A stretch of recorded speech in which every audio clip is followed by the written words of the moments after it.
Assalamualaikum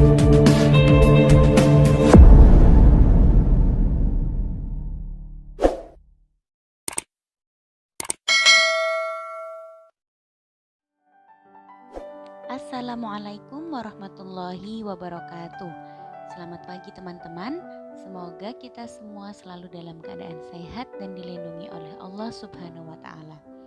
Alhamdulillah, hari ini kita bertemu lagi untuk belajar bersama-sama pelajaran Sejarah Kebudayaan Islam atau SKI. Minggu lalu kita sudah belajar tentang ketabahan Nabi Muhammad SAW dalam berdakwah. Dan hari ini kita akan belajar tentang ketabahan para sahabat Nabi Muhammad dalam berdakwah. Sebelum kita mulai pelajaran hari ini, mari kita bersama-sama berdoa, membaca basmalah agar ilmu kita berkah dan bermanfaat di dunia dan di akhirat. Bismillahirrahmanirrahim. Kita perhatikan bersama, pelajari bersama, dan kita teladani bersama. Selamat menyaksikan. Sahabat yang pertama adalah Bilal bin Rabah. Ya, Bilal bin Rabah adalah seorang Habsyi yang berkulit hitam, badannya kurus, tinggi dan berambut tebal. Bilal bin Rabah adalah budak dari Umayyah bin Khalaf, yang mana Umayyah adalah salah seorang pemimpin Bani Jumu'ah. Bilal menyatakan keislamannya setelah mendengarkan ajaran-ajaran Nabi Muhammad, walaupun majikannya sangat menentang akan adanya Islam dan adanya agama yang dibawa oleh Nabi Muhammad. Mengetahui Bilal masuk dan memeluk ajaran Nabi Muhammad, Umayyah meminta Bilal untuk meninggalkan ajaran tersebut. Namun Bilal menolak dan tetap mengikuti ajaran Nabi Muhammad. Hingga akhirnya Umayyah marah dan suatu hari Bilal disiksa oleh Umayyah. Bilal dipukul, dicambuk, dan kedua kakinya diikat kemudian diseret di tengah padang pasir yang sangat panas. Hal ini dilakukan agar Bilal bersedia meninggalkan ajaran Nabi Muhammad. Walaupun disiksa oleh majikannya, namun Bilal tetap tabah dan sabar dalam menghadapi siksaan. Setiap Bilal dipaksa untuk menyebut nama berhala Lata dan Uzza, Bilal selalu menjawab Ahad, Ahad, Ahad, yang artinya Esa, Esa, dan Esa. Bilal terus disiksa oleh majikannya. Namun Bilal tetap sabar dan tabah. Hingga suatu hari Abu Bakar melihat Bilal disiksa, dan akhirnya Abu Bakar membebaskan Bilal dari majikannya dengan cara menebus dan membeli Bilal dari majikannya. Yang kedua adalah keteguhan hati keluarga Sumayyah. Keluarga Sumayyah terdiri dari Sumayyah binti Khayyat sebagai ibu, Yasir bin Amir sebagai ayah, Ammar bin Yasir sebagai anak, dan Anis bin Yasir sebagai anak. Seluruh anggota keluarga Sumayyah merupakan budak dari Amr bin Hisham atau yang terkenal dengan Abu Jahal. Mengetahui keislaman keluarga Sumayyah, Abu Jahal sangat marah dan menyiksa mereka semua. Hingga akhirnya satu persatu dari keluarga Sumayyah meninggal. Dimulai dengan ayahnya yaitu Yasir meninggal karena disiksa dan dia syahid. Lalu menyusul anaknya Anis bin Yasir meninggal karena disiksa juga.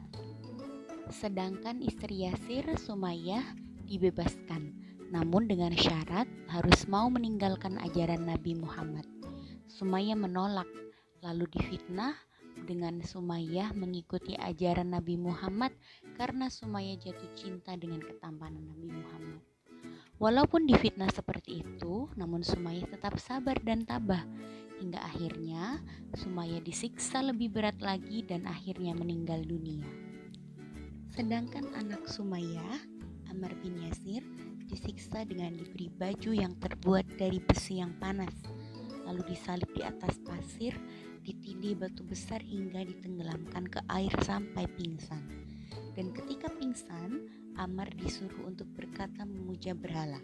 Karena saat itu Ammar dalam keadaan tidak sadar, maka Ammar mengikuti ucapan kafir Quraisy. Walaupun demikian, Ammar tidak termasuk murtad. Karena apa? Karena saat mengucapkan hal tersebut, Ammar dalam keadaan tidak sadar. Maka Allah tidak menganggap Ammar sebagai orang yang murtad.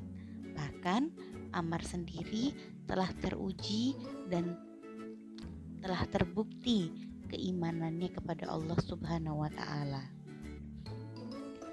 Sahabat yang ketiga adalah Zubair bin Awam.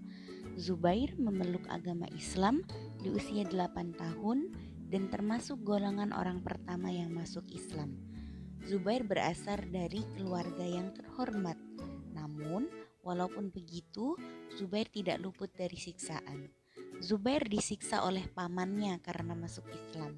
Zubair digantung di atas tiang dan di bawahnya dinyalakan api, lalu dipaksa untuk kembali ke agama nenek moyangnya. Walaupun Zubair merasa kepanasan, namun Zubair tetap tabah dan sabar dan tidak akan pernah kembali kepada ajaran nenek moyangnya dan tetap kepada ajaran atau agama Nabi Muhammad SAW. Sahabat yang keempat adalah Abu Dzar Al-Ghifari. Nama asli Abu Dzar Al-Ghifari adalah Jundub bin Janadah. Abu Dzar masuk Islam saat Nabi Muhammad masih berdakwah secara sembunyi-sembunyi. Nabi Muhammad menyuruh Abu Dzar untuk menyembunyikan keislamannya terlebih dahulu. Namun Abu Dzar tidak mau. Dia lalu pergi ke daerah dekat Ka'bah lalu meneriakkan syahadat dengan lantang. Melihat hal itu, kaum kafir Quraisy lalu datang dan memukuli Abu Dzar.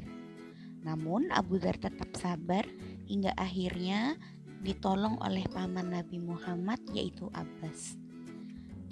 Saat Nabi berdakwah secara terang-terangan, Nabi menyuruh Abu Dzar untuk kembali ke kaumnya dan mengajak kaumnya memeluk agama Islam. Sahabat yang kelima adalah Habab bin Arad. Habab adalah budak dari Ummi Anmar. Habab merupakan seorang pengrajin pandai besi yang biasa membuat senjata dari besi. Suatu hari, Habab kedatangan rombongan tamu yang mau mengambil pesanannya. Namun, tamu tersebut heran dengan wajah ceria Habab. Saat ditanya, Habab menjawab bahwa dia senang karena telah memeluk agama Islam yang diajarkan Nabi Muhammad. Setelah itu, Habab lalu dipukuli, dikeroyok hingga pingsan, bahkan tulangnya remuk dan bajunya berlumuran darah. Lalu Habab ditinggal oleh pelanggannya tadi. Walaupun demikian, Habab tetap sabar, tabah dan tawakal kepada Allah Subhanahu wa taala dan tetap teguh dalam mempertahankan agama Islam. Setelah mendengarkan kisah tersebut, kita dapat meneladani ketabahan sahabat Nabi Muhammad. Yang pertama, tetap sabar meski diberi ujian atau cobaan yang berat. Yang kedua, pantang menyerah demi meraih kesuksesan. Yang ketiga, tidak putus asa dan selalu optimis saat menghadapi kesulitan. Dan yang terakhir, selalu memberi maaf dan tidak dendam kepada orang yang telah menyakiti kita. Alhamdulillah, kita sudah mempelajari ketabahan para sahabat Nabi dalam mempertahankan keislamannya. Mari kita tutup dengan membaca Alhamdulillah, Alhamdulillahirabbil alamin. Semoga apa yang kita pelajari hari ini bermanfaat dan jangan lupa untuk selalu berbuat baik dan beribadah kepada Allah Subhanahu wa taala. Sampai jumpa minggu depan. Wassalamualaikum warahmatullahi wabarakatuh.